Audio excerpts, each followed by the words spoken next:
Tushda qirg'ovul ko'rishning ta'birlari.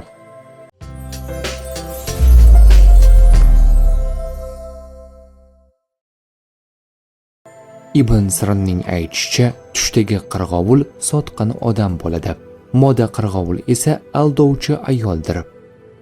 Ta'birchilarning aytishicha, qirg'ovul hiyla bilan qo'lga kiritilgan harom mol bo'ladi. Tushida qirg'ovul ko'rsa, xiyonatkor bir kishi bilan husumatlashishiga dalildir.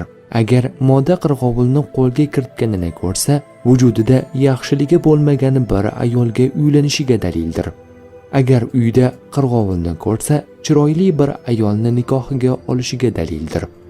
Kirmoniy aytadiki, uyda qirg'ovul borligini va uning o'lib qolganini ko'rsa, xotini halok bo'lishiga yoki xotinlar tufayli unga musibat yetishiga dalildir.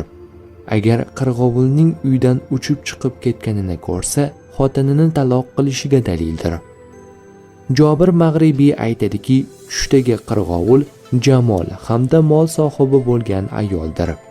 Agar tushda qirg'ovulni topib olganini yoki tutib olganini ko'rsa, yuqorida aytib o'tilgan sifatga ega bo'lgan ayolga uylanishiga dalil bo'ladi.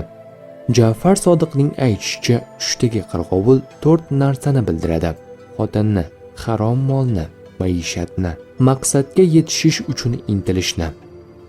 Tush ta'birlari bashorat emas, barcha narsani bilguvchi zot yagona Allohdir.